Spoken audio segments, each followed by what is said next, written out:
and welcome to the Art of Being Human. We have been working on disordered thoughts. What is a disordered thoughts? Well, I started it, I think maybe a couple of sessions ago, and that's when your thinking process is not a healthy process and you turn positives into negatives and everything has a negative quality about it. And there are about 10 of them.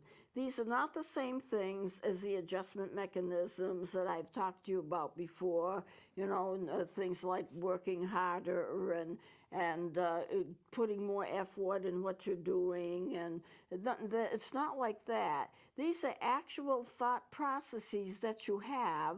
It's not mental illness really, but it's a negative quality about them. Whenever what people are telling you that's positive, you turn into a negative somehow, and we've gone through about 3 of them so far. I want to quickly review those 3. Remember, these are cognitive distortions or disordered thoughts. They're not the same as defense mechanisms or adjustment mechanisms. It's a different process, but it is something that your character has or doesn't have. And when you start thinking negative all the time, you turn your life around into a negative scenario, and it's not helpful, and you can change it. But first you have to recognize the fact that you're doing it, and what is it doing to you? So I'm going to start and just review the first 3 we did, and then I'm going to continue from there. So if we look at the charts, which I have here to my left, and the first 3, we have done the first 3, but let me just review. This all or nothing thinking, which is black and white thinking, everything is good or bad, no shades of gray. Life is wonderful, life is awful. It's a case of not, well, life is good most of the time, but occasionally there are things about life that's bad, and I have to deal with those things. So it's good or bad. It's like saying day or night, or salt or pepper, nothing in between, nothing gray. And that's a bad way to think because it makes you negative most of the time. Then you have the overgeneralization, which was the second thing that we did. If something happens that's bad, we're talking about something bad here, then it's going to repeat itself. You're always waiting for that second shoe to drop. In other words, you played a solo, you hit some wrong notes. Therefore, what's going to happen? You're never going to play a good solo because you're always going to hit bad notes. And that's not a given, but you're making it a given just by the way that you're thinking about that. You took a test, it wasn't perfect. Well, you'll never be able to get to graduate school because you can't do a perfect test. Most people don't do a perfect test, but that doesn't mean they don't do good tests. All of this stuff, if it's bad, it's going to happen again. I had a little mole on my wrist. They took it off. They thought it might be cancerous. Now, every time I get a scratch or a bruise, it's got to be cancerous because that's probably what it is. And don't you know, a lot of people die of cancer. I'm bound to have it because, after all, things that are good don't happen to me. Well, getting the first cancer off was something good that happened to you. You need to switch your thinking from negative to positive in order to lead a happy life. If you're going to be happy, you can't be focusing on negative all the time. And it hurts people when you do it. Someone comes up to you and says, I love your new dress. Oh, this old thing, I wore it last year. Somebody comes up to you and say, that was a great speech you gave. Oh, I left something else. It couldn't have been that good. And when you're doing things like that, that's negative, you are not only hurting yourself and making you appear negative, which you don't have to be, but you're also destroying the attempts of another person to lift you up and to compliment you and to say in their own way that they like you. It destroys them. Because every time they say something good about you, you counter it with something bad. It's as if you're saying, you don't know me. You think I'm good. I'm really bad. And let me show you how I'm bad. I missed the note. I had a problem with the test. My dress doesn't match whatever else I'm wearing. I had a new hairstyle. It should have been something different. Oh, well, it'll probably grow back. It just destroys the personality and the efforts of another person to lift you up. And you can't destroy that. You should never destroy that. But you're destroying yourself at the same time. So that would be overgeneralization. And the mental filter, which we also covered last time we did this, it's to pick out a negative detail and see the whole situation as negative. Okay, so you did a wonderful job on a solo. I missed 3 notes. That means it wasn't perfect. And if it wasn't perfect, it wasn't good enough. Well, who's perfect? People make mistakes all the time. And I remember telling you the last time we were doing this to watch out for children who do things perfectly or nearly perfectly, because then they're afraid of disappointing people. People have expectations that they're always going to do well because they always do well. So on the occasional time when they're having an off day and they don't do something well, they can get very discouraged, they can get very depressed because they're not meeting the expectations that they think that other people have set for them, which in truth other people have set for them.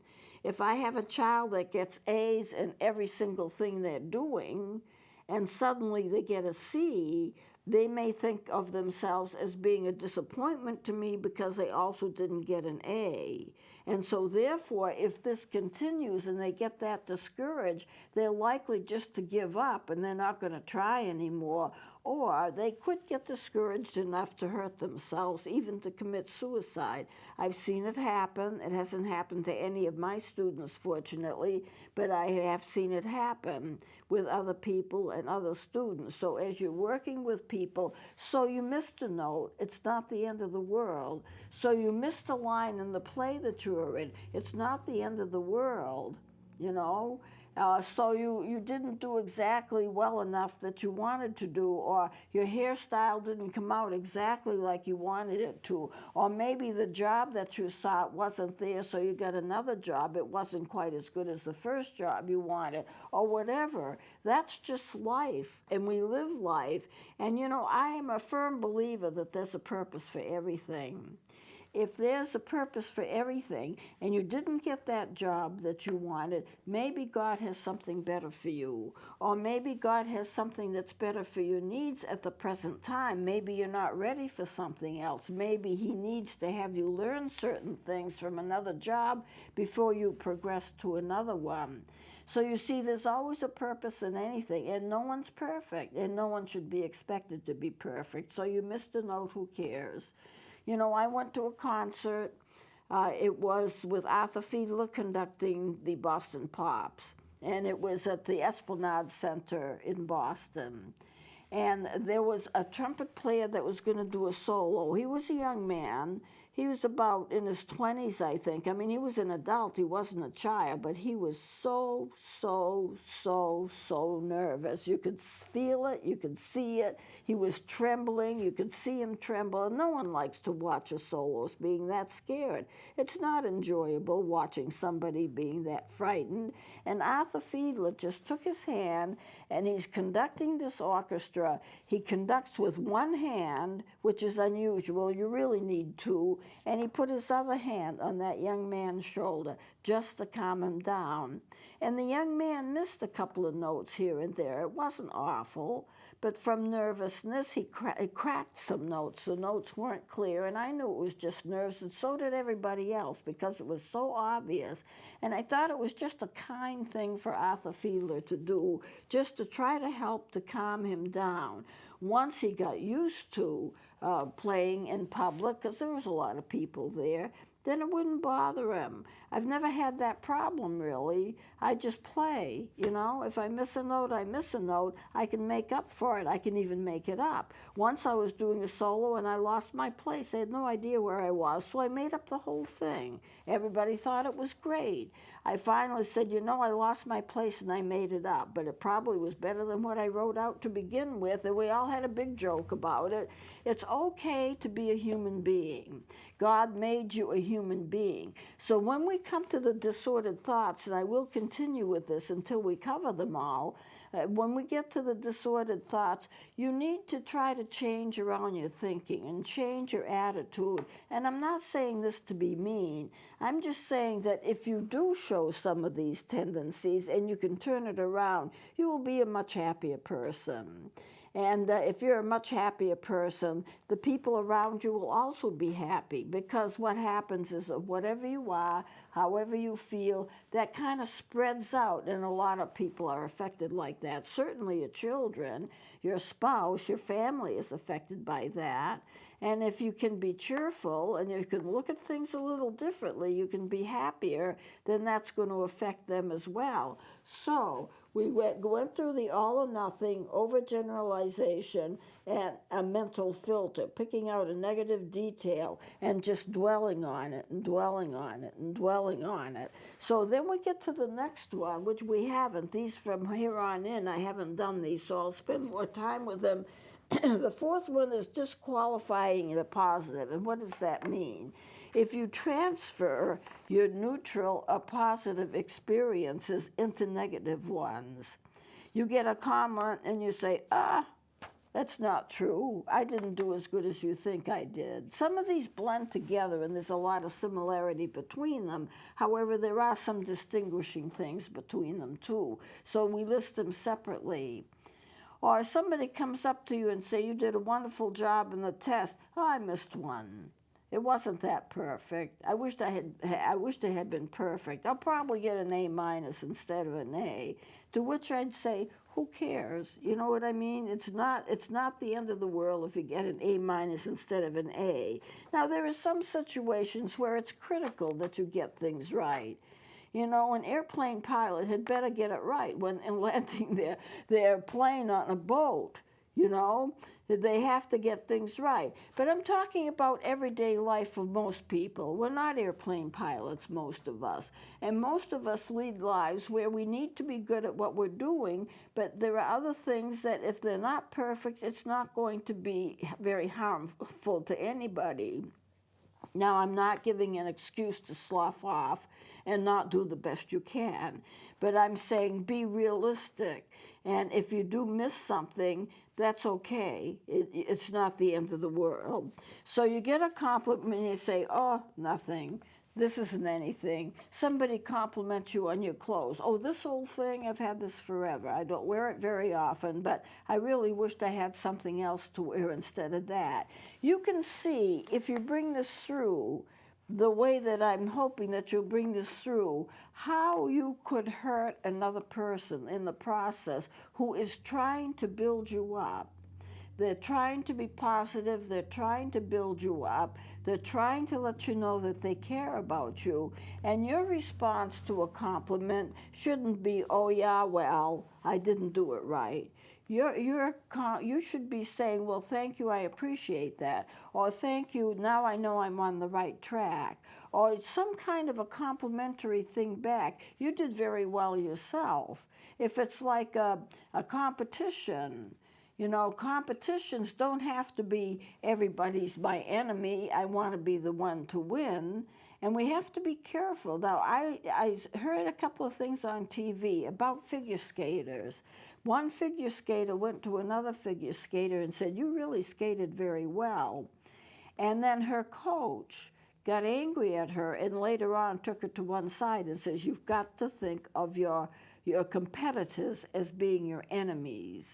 You're on the right side and they're all your enemies. And I'm saying that's foolish. That's foolish. People aren't your enemies. They may be different from you. They may have a different idea about things, but that doesn't mean that you're an enemy of theirs. But there's what some people think, especially when it comes to sports. And when it comes to sports, that enemy attitude, that they're wrong, we're right, it's just a sport. If you were living in another city, you'd be cheering for another team. Now that team might be your enemy, but then really not your enemy. I don't think of it that way, and I can't think of it that way. So on this disqualifying the positive, you dwell on negative experiences like they're the only experiences that you have. And you say, I didn't do right, so that makes me bad. I didn't do as well as I wanted to, so that makes me a failure. And that leads us right into the all or nothing thinking. I'm a success or I'm a failure. But never judge your personality on that basis. You can't judge what your personality is like because you missed something. You have to judge your personality on other things that are more stable. Your attitude, your emotions, they're a part of you, but they're not the total you. And so you have to stop to think, yes, I missed this. Yes, I got this wrong. I don't know what I was thinking when I put out this answer because it was the wrong answer, and now I realize that. It only makes you a human being. It doesn't make you a failure. You're not a failure unless you just refuse to try, you run away from things, you won't do anything to attack something, to learn more about yourself or to correct something, and even if you fall down, you still pick yourself up. That's what you're supposed to do. And this is important for you to remember. This is very commonplace for depression. People who think like this are very commonly depressed. I had one of my friends, he was a computer expert, and he said to me one day, Pat, life sucks and then you die. And I said, what kind of an attitude is that? Well, that's the way it is. Life sucks and then you die. But he was a very negative person. And no matter what you did to try to build him up, he put you down like, you're wrong. I know how bad things are. You're just naive if you don't realize how bad things are. But you see what he was missing out on. He was missing out on relationships that were positive, relationships that were healthy, people who would love to have friendships with him but wouldn't because they couldn't stand the negativity. So disqualifying the positive is exactly what I say it is. It's when you take the positive and you say it's not worth anything. You disqualified it. And what do you get in its place? All kinds of negative thoughts. That's not good for you, and it shouldn't be there. So you should accept at face value what people say to you, because what people say to you that is positive, they want to build you up. They want to be your friends. They want to like you. And they'll do what they can in order to have a positive relationship with you. And that's so much better than to cut that off, because you're cutting them off and you're destroying their attempts to try to show you that they like you. That's hurtful for them. But it's also hurtful to you because you end up by being a negative person. Now, fortunately, I'm not a negative person. I like to compliment people. I like to tell people how well they're doing. And if they're improving, that's a victory. You know, a victory can be defined in various ways. One is that you're fighting the good fight and you're getting better. Doesn't mean you're perfect. You're never going to be perfect. I had one of my friends, I was at a movie. I rarely go to movies. I don't like them. But this is quite a few years ago, and I was going to a movie, and one of my friends was there with her 6-year-old daughter. And I complimented her on her daughter. Her daughter was very nice. She's very nice, as a 6-year-old, well-behaved. And she said, yes, but she's not perfect yet. She's only 6. And I wanted to say, she could be 73 and she's still not going to be perfect because we're human and we're not. So expect her not to be perfect. And if she gets to be a teenager and she's still not perfect, don't be disappointed. She's a human being. She'll be more good than bad. She will develop herself and she'll be a very nice person. She will continue to be a very nice person as long as her life is going along like it should. And you don't have to expect her to be perfect. So if you're not perfect, and I suspect you're not, and I'm not perfect, and I know I'm not, then that's just a part of life. It doesn't mean you have to stop living life. It doesn't mean you have to be destroyed by somebody's comments. It doesn't mean you have to be disappointed in yourself if occasionally you miss the mark. You know, you're a human being. Enjoy it. God meant for you to be a human being. He knew you would never be perfect. So on that score, we're just about out of time. I'm going to close it here and continue with this on the next segment. And I'll take my time with it because it's very important that you understand it thoroughly so that you can make changes in your life should you need to do so. And I'm not saying whether you do or don't because I don't know you all personally, but if you need to do so, you can be a much happier person when you do that. So we'll close it here. Please join me next time.